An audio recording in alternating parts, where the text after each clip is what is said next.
Welcome to this Email Trader Introduction and Setup walkthrough. So this is what Email Trader looks like the very first time you launch it. First, we're going to review the different panes.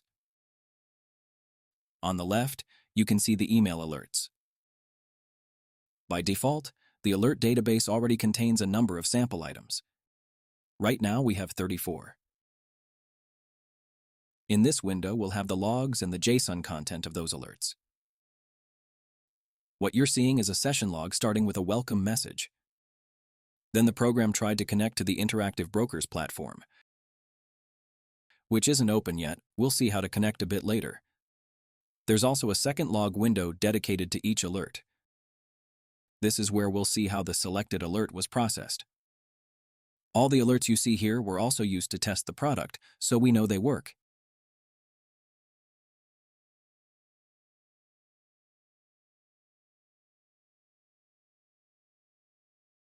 You'll find here its Json payload.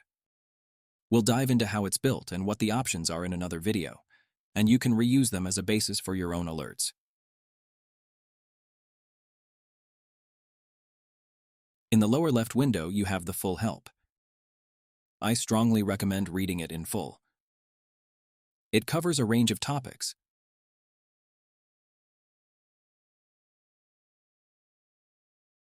A window can pop up to show a video plus some image examples.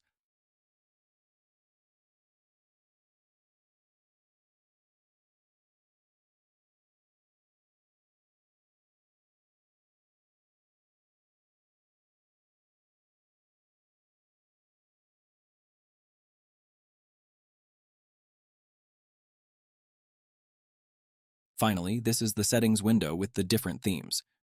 We'll explore them in detail in another video.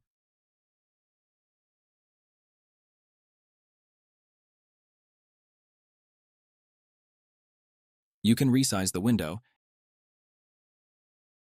and its size is remembered between sessions.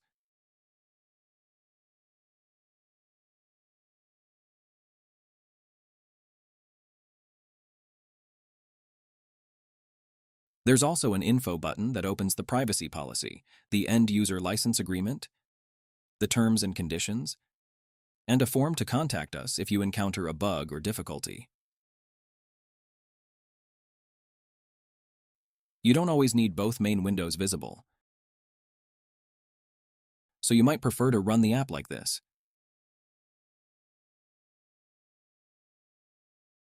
Next, there are several action buttons. The Test JSON button lets you paste a JSON payload, tweak some parameters, and see how the Interactive Brokers application programming interface reacts. Another button lets you check alerts once you're connected to Gmail. The Gmail account will be linked here. We'll do that shortly. A third button, Copy JSON, becomes active only when the Json subwindow is selected. It copies everything without the comments. With a right click, you can even grab TradingView formatted snippets directly.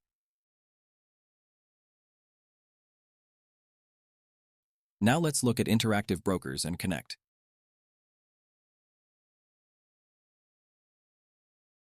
We launch it here and choose the paper trading version. I strongly advise against starting in live mode. Orders would actually be sent.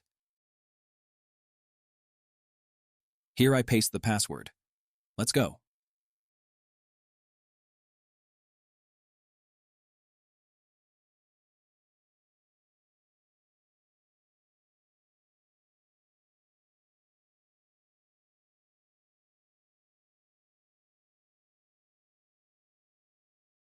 The connection is established. With Interactive Brokers, there are still a few settings to adjust, so it's good to know where the settings screen is. Behind the little cogwheel icon.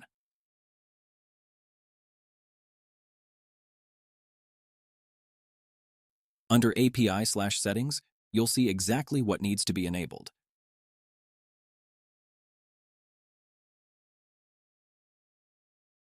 These are the settings I'm using. They are the bare minimum for all the examples to work.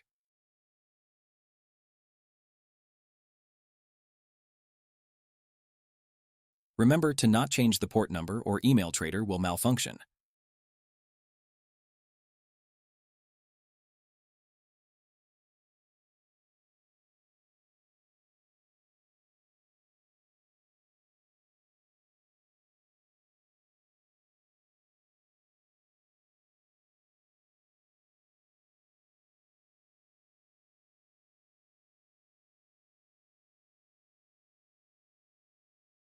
Back in email trader, we open the session log to watch what happens. Let's connect. First, it connects and runs API tests to make sure the dialog is in place.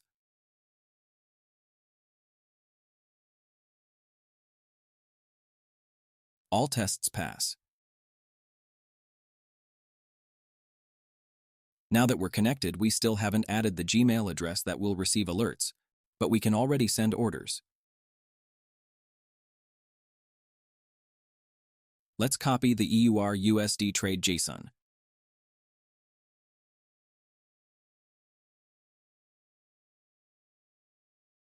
Paste it here. Label it test JSON and submit it.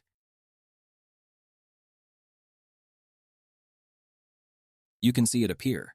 The order was submitted, accepted, and filled.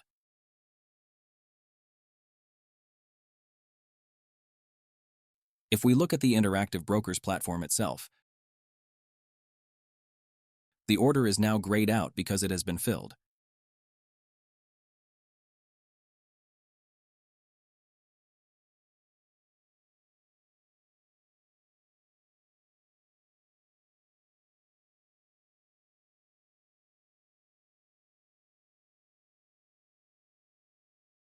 We can do the same with a classic limit order.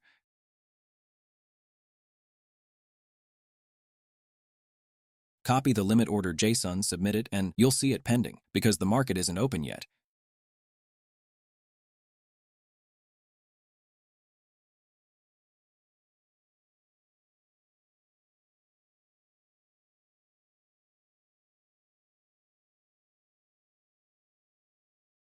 When the market opens, it will fill and the event will be logged here.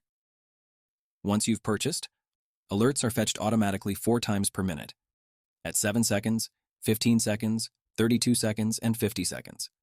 Feel free to change those values. The 7-second check is useful because alerts are often triggered at the very start of a minute and take a few seconds to appear. That way, an alert fired at 0 seconds can lead to an order executed around 10 to 12 seconds later.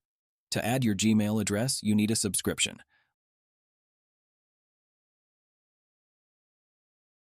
Let's look at the plans. I recommend starting with a monthly subscription. Checkout is straightforward. Sometimes it seems to freeze, but after 10 to 15 seconds it completes. The purchase goes through the Microsoft Store application, so you must be signed in and have a payment method. Without that, you won't even see the price in-app.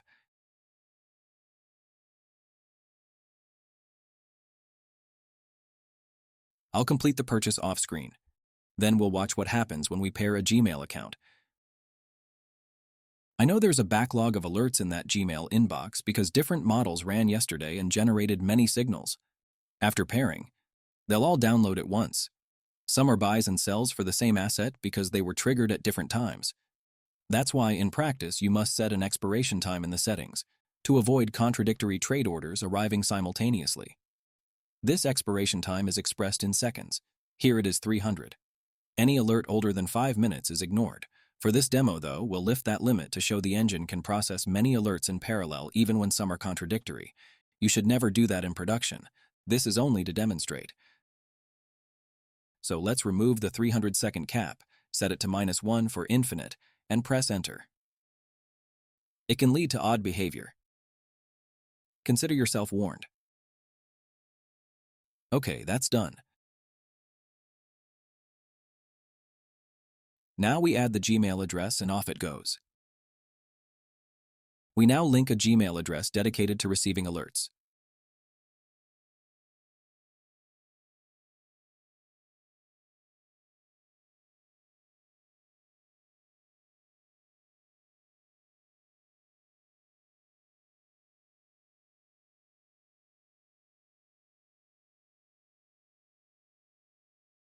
You'll see the processing start up.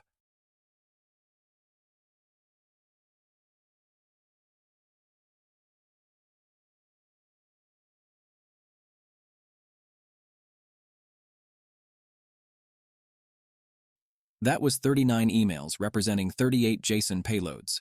All done. We processed 39 operations.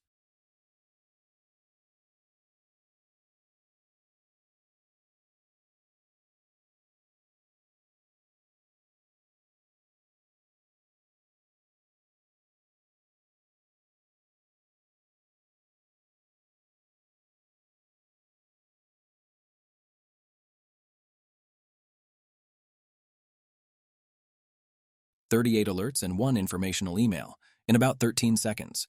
That's it for today. Thanks for watching.